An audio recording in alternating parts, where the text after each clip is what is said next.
Hey, welcome back. Today we're going to be talking about playing with other musicians. What do I play?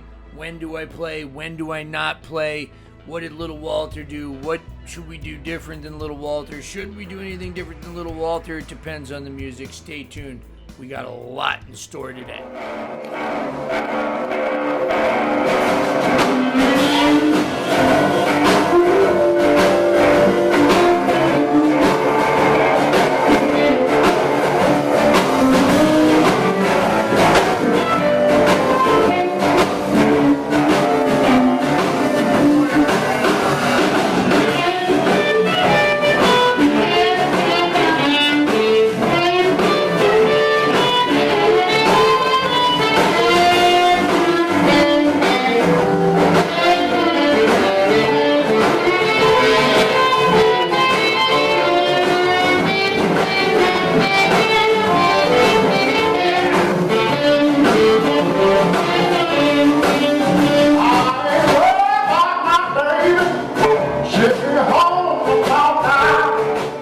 Hey everybody, Jason Ricci here. Welcome to my YouTube channel. Subscribe today, leave a comment, like the video. Check me out on Patreon, lots of links below. Today we're going to be talking about playing with the band. Right now you're listening to me, or sort of listening to me, play with the Nick Moss Band featuring the great Mike Ledbetter. Rest in peace, brother Mike. Got your picture right up there, right there, hanging up there. We miss you, bro. And anyway, look, it's a fine line. We hear all the time people talking about, should I play over the vocals? Little Walter did. Do I play the melody that the singer is playing? Do I play nothing at all? Should I play in between the breaks? We're going to talk about all of that stuff and what my thoughts are on it. I'm going to go through a bunch of videos of me playing with people, not just to show you what I'm doing right. There's really no one rule in this situation, but that what you have to do to make it work is different in every situation. We'll talk about how to make those decisions, so stay tuned. Here we go.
So yeah, that last part was the solo. That's the easy part. The hard part's deciding what to do. Now, in this particular case, it's not actually that tough because I'm really familiar with this type of music and what the band leader expects.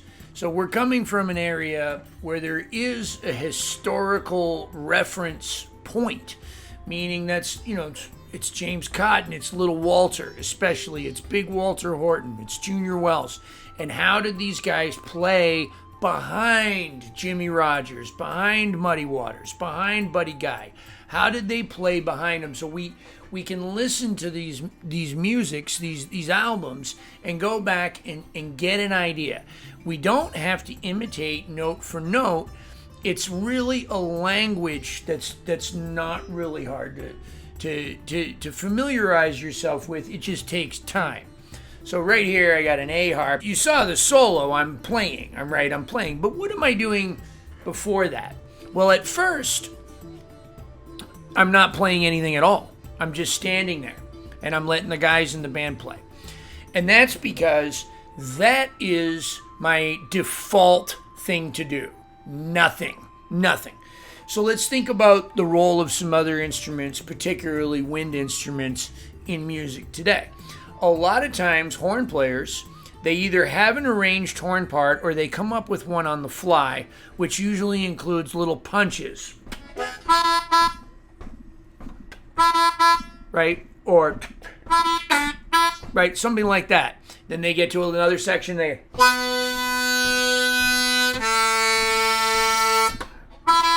something like that, right? But this is different. This isn't like a horn song. It's a harmonica song. It's a Chicago blues done exceptionally well in that style, which only really Nick Moss can do. Currently, Nick Moss's harmonica player is Dennis Grunling. This was before that, when I had just done a gig with Nick, and I've done some tours with him in the past. So I know what to expect. So anyway, if I go back and I listen to what Little Walter's playing, which I'd start to do later in the video underneath the section I'm talking, I'm just starting to kind of just hit some rhythmic things, hit some chord changes, right? There's only 3 chords in a blues, a 1, 4, and a 5. And you can learn what those notes are by checking out my videos on root notes, whether it's in 3rd position root notes or 2nd position root notes or even 1st position root notes. But anyway, so, and the other thing I'm doing is just kind of keeping time. So I'm just...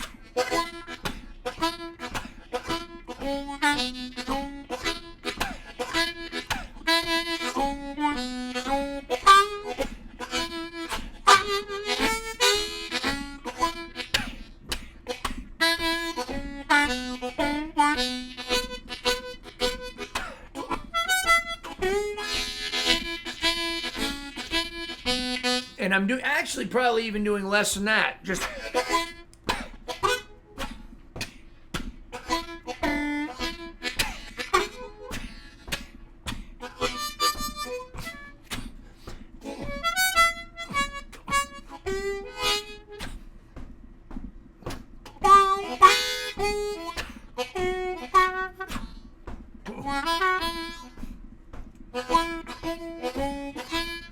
But it's just that little, that's Chicago blues kind of background. That type of music typically has the harmonica playing all the time or nearly all the time. So there's some wonderful, wonderful examples to check out. I mean, like on Chicago Bound by Jimmy Rogers, Little Walter plays a ton. And he has this little line that's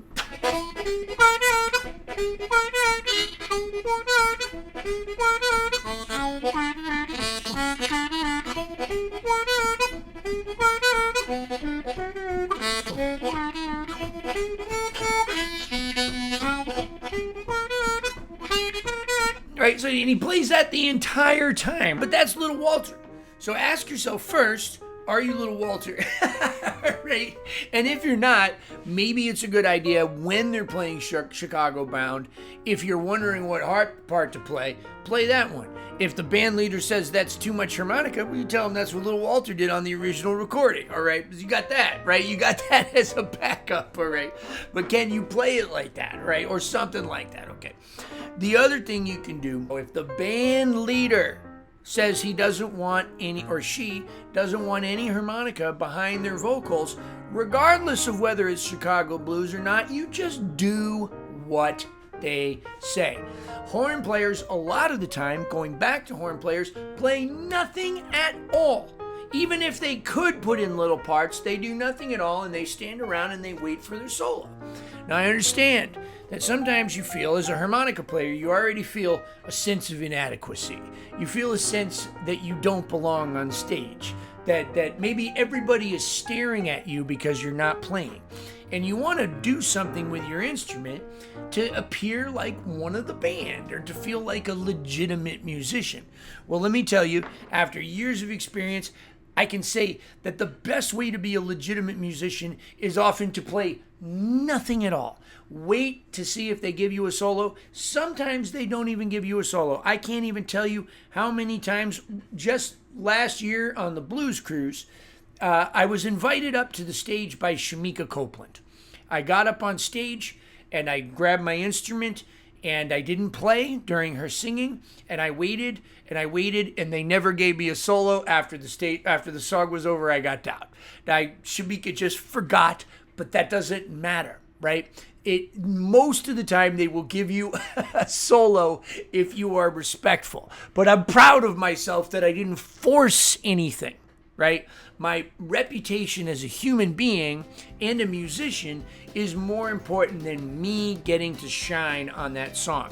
My relationship with Shamika, my relationship with the other musicians in Shamika's band is more important to me than the audience. Now, if the audience comes, and they may well have my back and say to Shamika later, hey, you called Jason up and you didn't give him a solo, Shamika will probably just go, oh my God, I forgot. I just forgot. It slipped my mind. It happens to the best of us. So sometimes the best thing to do is play nothing at all. How do you know when that is? Well, if it's Chicago blues, your default is what Little Walter did, what Cotton did, what Junior Wells did, what George Smith did. If your default is that, you can probably do something like that. If the band leader objects, then do what they say. That's more important. Wait for a solo. A lot of the times, I just wait for a solo, even on Chicago blues, especially if I don't know the musician that I'm playing with. If you do know the musician and you have the opportunity to discuss beforehand, hey, you want me to play like some Little Walter fills and some kind of pocket, backup accompaniment stuff, and they say, oh yeah, man, do your thing, man. That's a different story, right?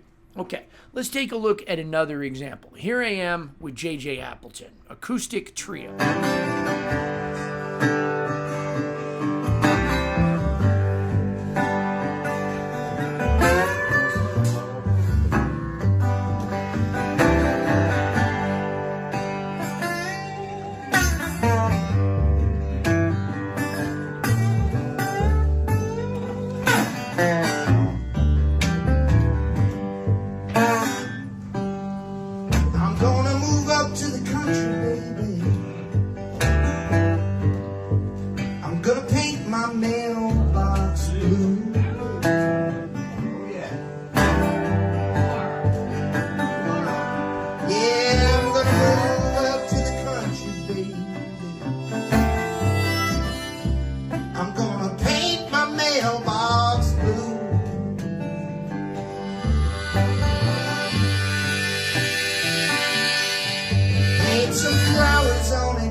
Jump in. Okay, so first of all, at the beginning of that, you see me, I'm just sitting there and I'm not playing anything at all. So there's a couple of reasons for that.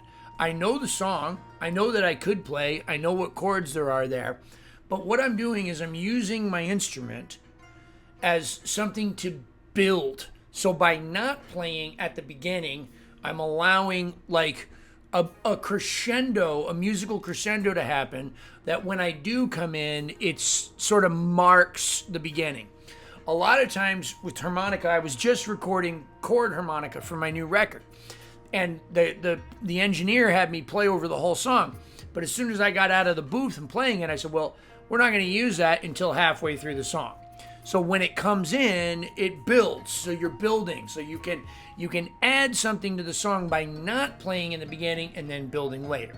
Now, when I do come in, listening to it right now, I'm coming in a little too loud. Okay, first of all. So if I could go back and do this again, and I could hear myself out front, because sometimes it's not your fault. Sometimes you're too loud in the PA. Sometimes you're not loud enough in the PA.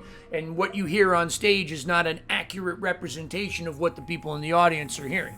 So sometimes cats that are too loud, it's not their fault that they're too loud. Sometimes cats that are not loud enough, it's not their fault. Sometimes it is. But anyway, I was too loud at the beginning. But what I am doing right is this thing that horn players call pads. So I'm picking a note from the chord, and then I'm making a gradual crescendo, like that. Just up and down. Just so, like if we get on the 5 chord, and then 4. So just that nice little volume swell. We call those in the business pads. Little pads, horn pads, right? And you can pick any note from the chord, 1, 3, 5, 6, 7, doesn't matter, right? You know, if you got a few guys, you each pick one of them, and then you guys create your own chord. So anyway, that's what it is. So I'm doing that. That's really nice. Then later I switched to putting in little melodies in between the vocals, and it worked really well. Okay, let's keep going. You know I got to leave LA, so right here, I'm just not playing at all, just backing out, letting him sing. Smog has got me down.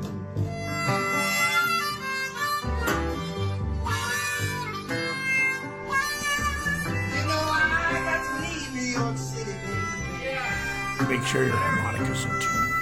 Takes 10 minutes, 10 miles. Just little licks in between. 10 hours.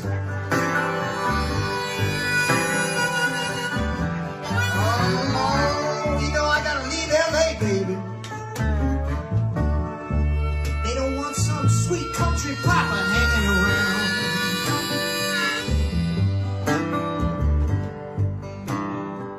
So yeah, I mean, different people would probably have different opinions on that, on whether or not I was doing a good job. What I was after, right, was a lot of long notes and listening to the lyrics of the song, and so trying to add to that, you know, knowing the song ahead of time is always better. If you don't, listen to the lyrics. Sometimes you can wait until the lyric is done and really imagine, you know, that the audience is still processing what that lyric was. That might be a time to play nothing at all. Even though there's a space, just allow that audience to observe that lyric. Another thing to do would be to just kind of play like I was doing there, just little long notes.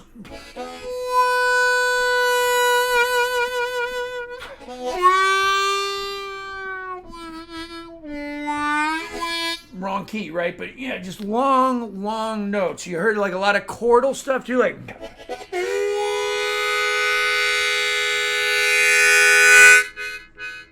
just stuff like that. Just like just stay out of the way of the vocalist. Try not to be loud. In my opinion, I was too loud. You're always better off erring on the side of not loud enough. Believe me, when you go back and watch the video, if you're lucky enough or unlucky enough for somebody to shoot one, you'll always be happier if you were respectful than if you were good. I promise you, respectful is a better feeling 10 years later than good. I promise you. Respectful is good. All right, here we go. Let's do another video. Speaking of respectful, one of the gigs I was the most nervous on was with the great Anders Osborne, acoustic. Here we go. Let's take a listen to this.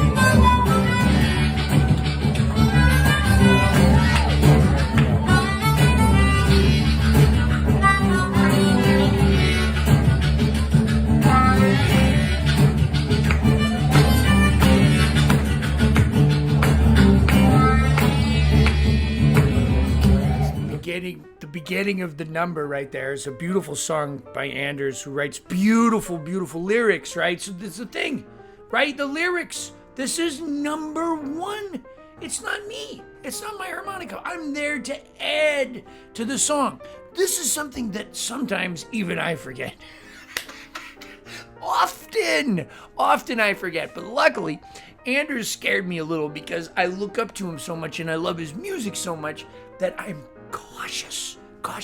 And actually, after talking to Anders, after this gig or before this gig or something, I can't remember, I think it was right before this gig, I said, hey man, how am I doing at playing in between the vocals? I don't want to step on you. And he's the one who told me the thing I just told you a minute ago about, well, sometimes the audience is still processing the lyric, so maybe don't play anything at all in between my lyrics. So sometimes, even when the singer isn't singing, you shouldn't play at all. Now, at the beginning of this video that you just watched, there's nothing happening. So I'm being careful. I'm kind of like vamping and doing little licks and kind of hinting at potentially soloing, but I'm staying to the rhythm. The song's in D, right?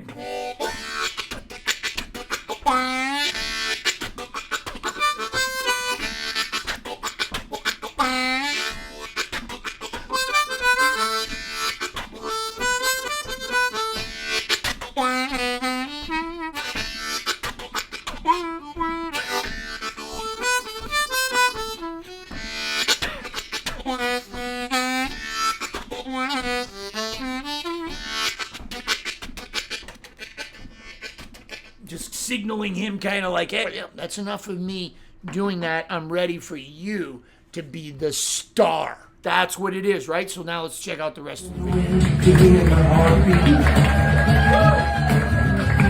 Looking for a wind that can feel my tide. Looking for a wind that knows my midnight. Make me feel alive. Make me feel alive.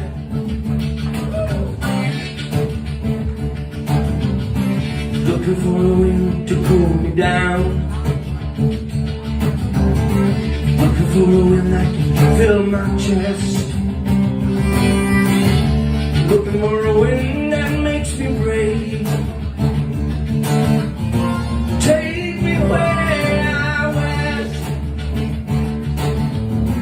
Take me where I went. Take me there. Looking for a wind.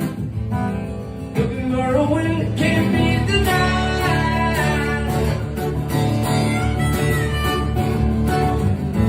Looking for a wind, looking for a wind that can make me fly.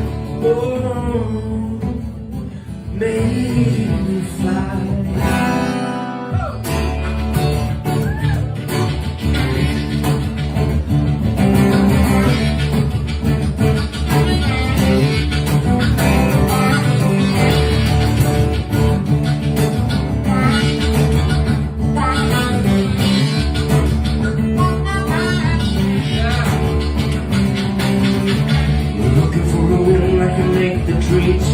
Sing. Looking for a wind that won't shake the ground. Looking for a wind with a new direction. Where all the land is bound. Where all the land is bound. Looking for a wind that believes in magic. We're looking for a wind that can ring my chime. We're looking for a wind that can mend what's broken. Oh, and change my mind. Won't you change my mind? Change me now. Looking for a wind. Looking for a wind that can be the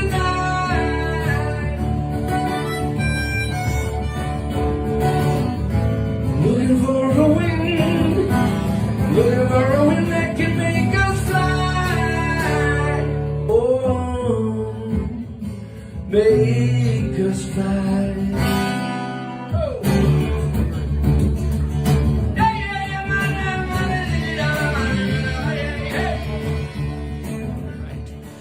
great, beautiful Anders Osborne. Yeah, if you have a chance to check out Anders, please do. He also plays with Johnny Sansone, another great harmonica player and accordionist and guitarist. And, I know Johnny's a songwriter too, and they're really, really big on the songs. The songs. So in the end, it's about the song. It's always about the song. We talked about that last week when we were in the recording studio about serving the song. So right there, I'm doing my very best to serve the song. It's not perfect, but it's pretty good. There's a little thing like where Anders yells at ba-da-da, and I play it once, and then if you notice the second time he does it, he moves into another section of the song. So good thing I didn't try to do it there. Always err on the side of caution. Now, it probably helped that I'd heard the song before. Listening to the music, if you get a chance beforehand, is good. So the main thing that's happening there behind Anders is just this.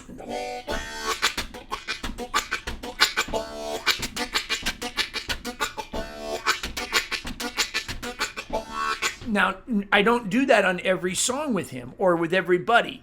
If it's a song that's rhythmically centered, that has a strong, like I'm listening to that guitar part,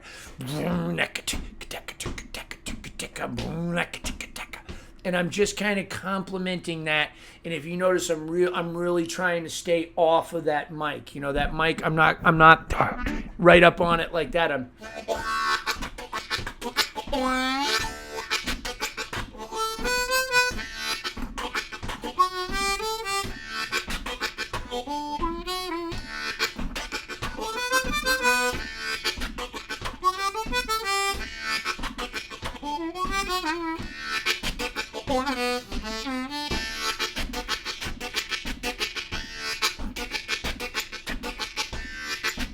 Then he comes in. Looking for a wind to take me, meow, meow, meow. Anyway, yeah. So just kind of, that particular song kind of called for that little chugging rhythm. That's not every song. So you gotta, each one has this different thing. The main thing is think, what about the lyrics? What about the vocalist? If there's a guitar player soloing, maybe don't play anything at all. If you do, be very careful. If you have an opportunity to discuss it with them, discuss it with them. Let's listen to another one.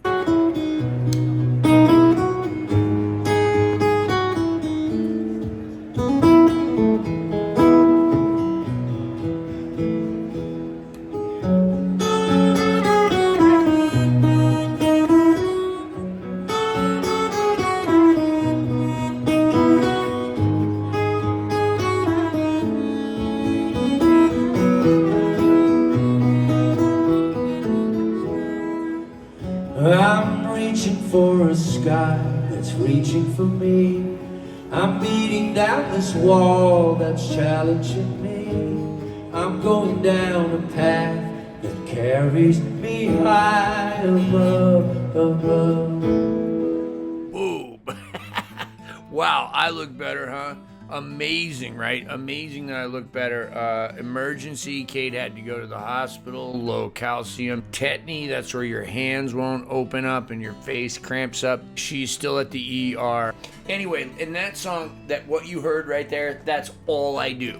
I just play that little melody at the beginning of the song, once in the middle, and once at the end.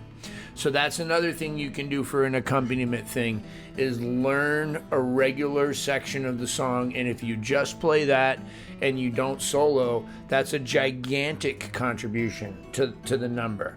We don't always need to solo.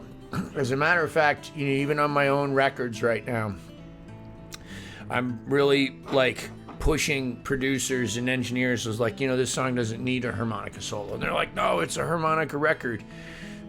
No, it's not. It's a Jason record. It's a band record. The song, serve the song. The song doesn't need a harmonica solo all the time. All right, so sometimes just play a nice, cool little part. Okay, so let's take a listen to another number with a different band. So we'll go over to my band, and in my band, oftentimes, Caitlin is the singer.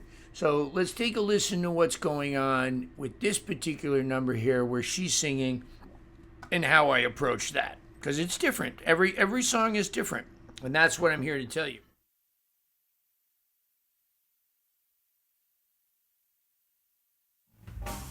It is my absolute pleasure to introduce you to the Renegade from Boston, Massachusetts, flying out of New Orleans, Louisiana, right around the corner.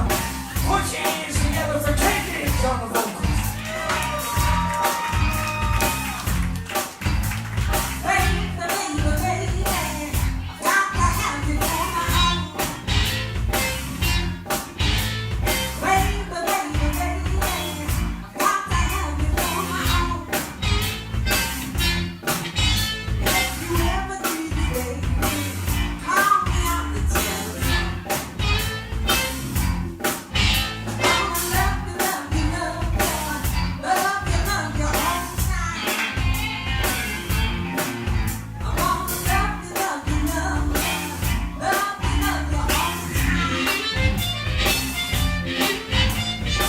Stop. I'm playing a part in the beginning in between her vocals. You know, she's baby, baby, baby.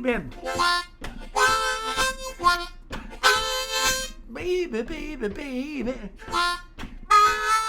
Right? And then the second half, I do something very, very good. And this is something I also recommend that you think about too. Is instead of me taking every fill in between her vocals, I turn to the guitar player and I say, you do it. And then he plays, and then she sings a line, and then he kind of looks at me and I play something like that. Something that kind of relates, sort of relates, sounds similar in rhythm or melody to what he played. And then we start having this little conversation all in between her vocals. So instead of doing pads or you taking every little fill in between somebody, hand it off to somebody and create some kind of diversity. It's a very, very cool trick. It'll help you win friends and influence people, and the band will like you, grandmothers will like you, ferrets will like you, hedgehogs, Lisa Preslin, birds will like you, dogs will like you. Everybody will like you because you're sharing and you're having fun and you're doing good things.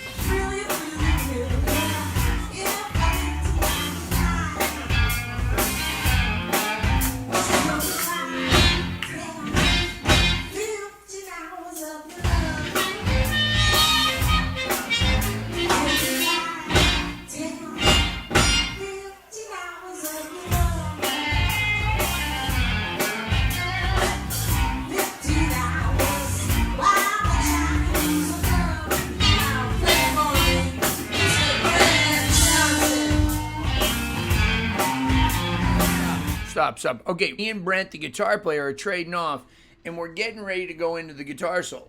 So it's his guitar solo, but it's my turn to play. So instead of playing some fancy lick, I just went back to the bump. So I had an opportunity to put my own lick in there, and I didn't. I chose to play the melody of the song to kind of set up that guitar thing. So that's very deliberate. I didn't always do that. Sometimes I would play a lick, and then after a little while I thought, well, man, let me set him up for his guitar solo. Now, sometimes I could have played a lick and then he could have started his solo with the first lick of the last thing I played, which would have been cool too. But this was a kind of way of like me politely and respectively handing it off to the guitarist. So just being aware of who you're playing with on stage and having respect. So much of this is common sense, and so much of it isn't, because there's always an exception to the rule. But if the respect and the reverence for the song and the musicians you are playing with, no matter what their ability level, if they are stepping all over everybody's toes, don't sink to their level. Be that person that maybe when they go home and watch the video and they see you, they go, oh boy, Wow, we really underestimated that cat. Look how respectful, and he or she didn't do anything like egotistical or anything self-serving. They just were respecting the music, and look, I kind of stepped on their toes.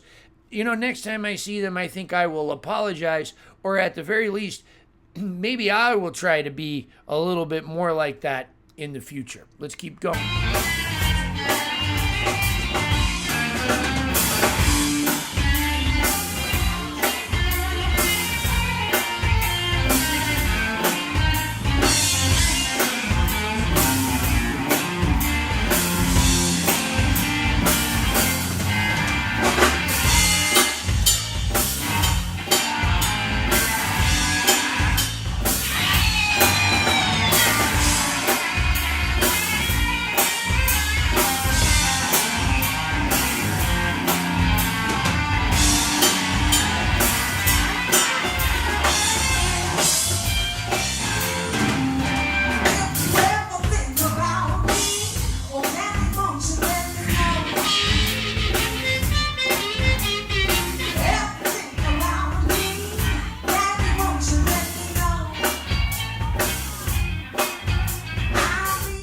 Thanks for sitting through that guitar solo. We can learn a lot from other instruments. So during the guitar solo, I played nothing. And then she comes back in singing, and then him and I are back to trading fours and stuff. And then I'm probably a little too loud.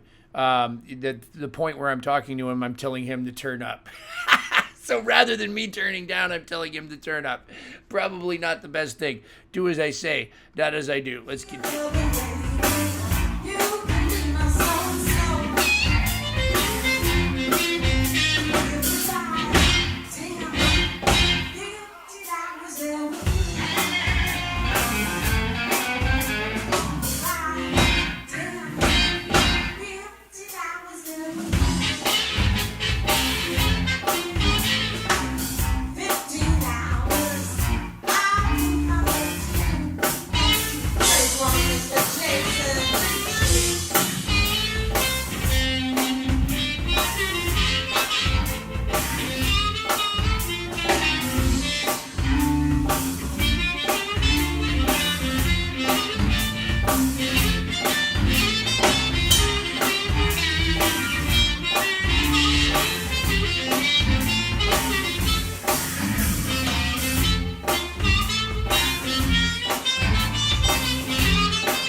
Anyway, I'm not going to subject you to more of my solo. I wanted to put that in because it was cool. And here's the other thing too that happens. So when we restrict ourselves and we quiet the urge to fill things up, when we sit side stage and don't play or play very little or play something groove and pocket orientated, there's something that builds inside of us. It's like a fire that builds, and when we play with the band and we're musical, when we get to our solo is going to be that much better because we're going to be grounded in melody and rhythm and harmony, and we're going to be thinking about the words that the singer said, and when we play, we're going to be playing from that emotion, from the emotion of the rhythm of the song, of what the bass player is playing, what the drummer is playing, from locking in with that snare drum, boom, ba, ba, shot, ba-da. So if I'm playing a part and my part behind, the band is,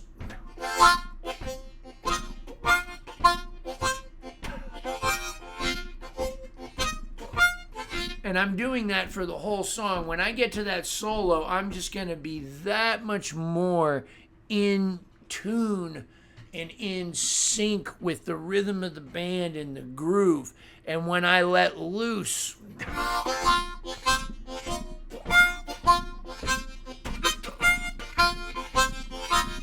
blow.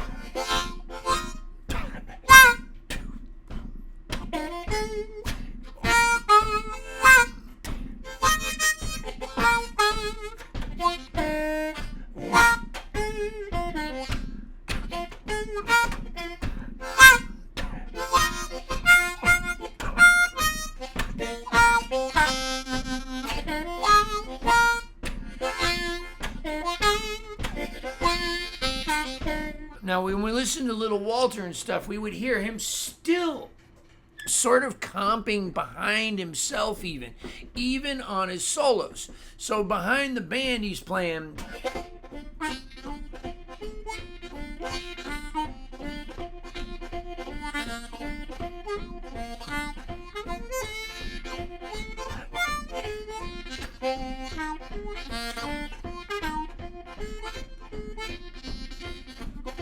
Right, but then he gets a solo, and we still hear him comping.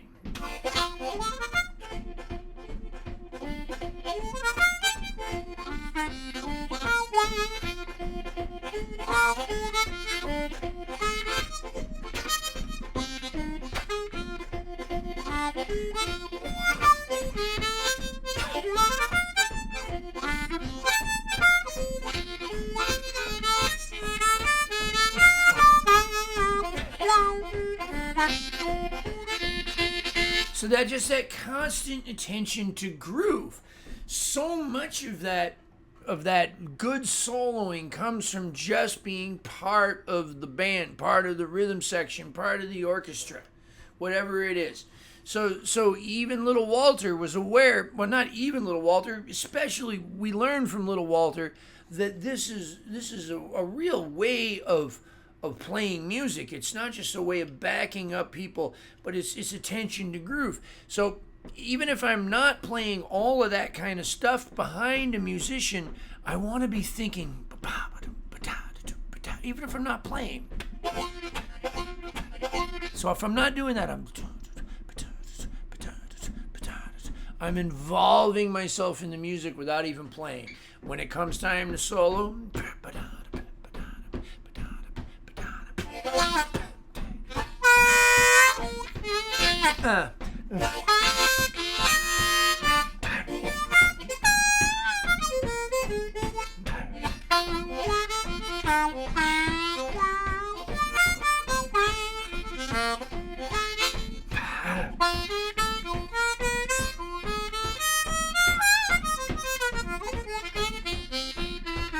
bam.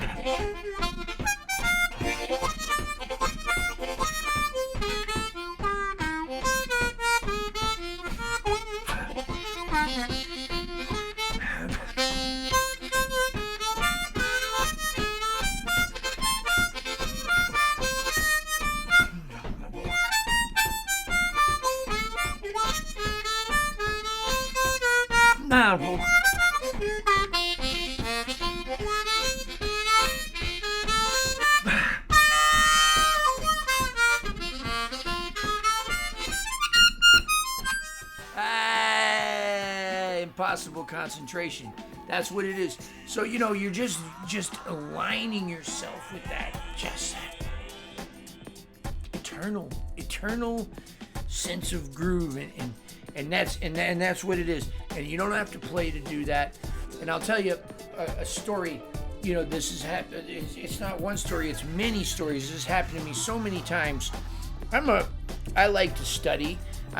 When I have time and somebody hires me for a gig, I like to go over the music, and I like to show up to the gig and maybe surprise them and deliver a little bit more than they expected. So it's not uncommon for me to learn for a song, maybe say the bass line, the horn parts, some of the guitar, all of the chords. And so I'll work on arpeggiating the chords. What are the chord changes? What is the bass player playing? What did the horn play? Is there an accordion? And then I'll show up to the gig and I might be kind of playing all of that, right? Or playing like the bass line to the song with the bass player. And so many times, the singer or the band leader has come up to me and said, "Hey man, do you think you could just maybe do one of those things where you guys move your head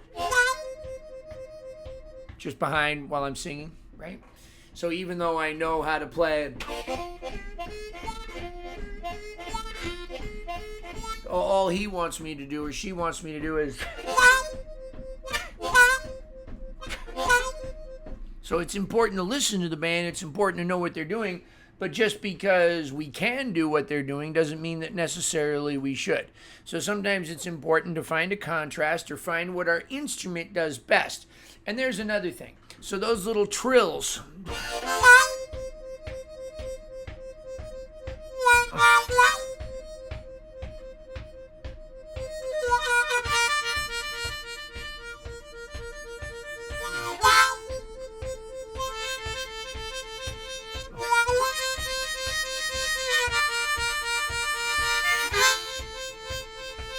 So that's another thing you can do behind a singer, all right? Or, with caution, Maybe not the first time when they sing.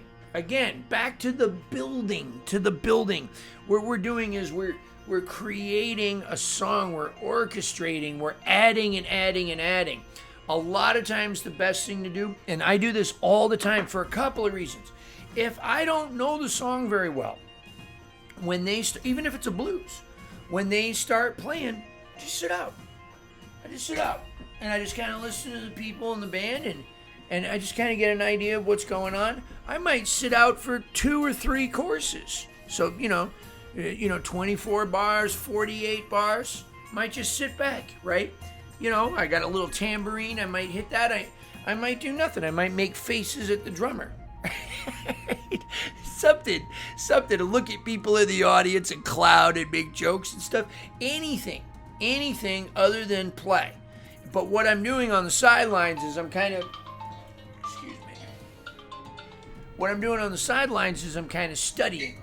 I'm studying what's happening. I'm listening to the cadences of the vocals, where he or she is taking their stops, who's taking the majority of the fills, what's my volume like, what's the band's volume like, is there a bridge coming up that I need to be aware of, all of that kind of stuff.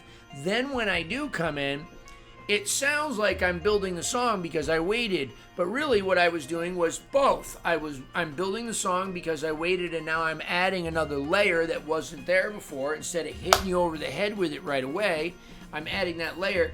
But the other thing that I'm doing is I'm studying. So I'm studying the music so that when I get ready to play, I have an idea of what I want to play.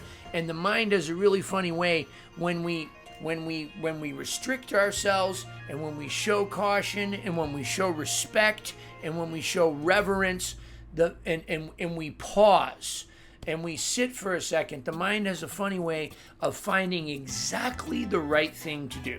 It just comes naturally. When we get nervous, when we get full of anxiety, and when we freak out and we force something in there, those are usually the moments that we end up looking back and kind of regretting, because we're acting out of that anxious feeling. We're acting out of that, what do they think I can't play? I better play really quick to show everybody that I belong up on stage. Or this is what I'm supposed to be doing, or whatever. No. You're a horn player. That's what you are. You're not just a harmonica player, you're a horn player. Treat it like a horn. Get in, get out, create nice, tasteful pads. Talk to the band ahead of time. Communication is key. Talk to the guitar player, the bass player, the drummer, the singer, the piano player, the accordion player, the theremin player. Talk to them all and say, hey, what's up? What do you guys think I should play? You guys want to trade fills during her solo? Or during her vocals, or in between her vocals? What do you guys think I should do after the gig? Hey, how did I do? Tell me honestly, was I getting in the way a little bit there? I took some liberties because of how little Walter played that song. I hope that's okay for you. Just respectful communication. It's a team. We're a team. That's what we do when we get up on stage. We're making music. What does Bob Marley say? You can play music if you want to play music, if you have people that you want to play music with. Stay tuned for the credits. Thank you, everybody, for tuning in to Jason Ricci's YouTube channel. 16 years of incredible YouTube harmonica-related content. That's right, 16 years. At this point, over 500 free instructional videos. If you're interested in what kind of harmonicas I play, microphones, amplifiers, pedals, any harmonica related products, please check out my sponsors. These sponsors, in one way or another, also help keep these videos going. Who am I talking about? I'm talking about Blue Moon Harmonicas, bringing you the best in custom harmonicas. We got custom cover plates, custom combs. You can get your name put on it, just like me. Reed work, refurbished pre-war Marine bands. Look at that, they put the little brace there, no more crushing the covers. The Lone Wolf Blues Company, the very best in pedals, microphones, almost anything you need for your amplified harmonica need. The Lone Wolf Blues Company, right here out of Ponchatoula, Louisiana. We got you. Harp gear, amplifiers. They got big ones, they got small ones. You know what they sound like? They sound like the best tube amps on the market. Harp gear amplifiers out of Ocala, Florida. Pedal pad, pedal boards. Incredible custom pedal boards built to last, made by two brothers who really, really care. Hohner harmonicas. A Mooncat loves the Hohner harmonica. I like the Marine band. I get Tom to put the little special 20 cover plates on it. He tricks them out, but they play great right out of the box. All of these sponsors are linked below in the description box. What else is linked below? Patreon. Consider becoming a Patreon patron. You'll be supporting me. You'll be supporting the cause. You'll be keeping these videos free for everybody. And you'll get a lot of extra content over at Patreon. You'll get vlogs, occasionally some extra lessons, some posts that you might not see on Facebook.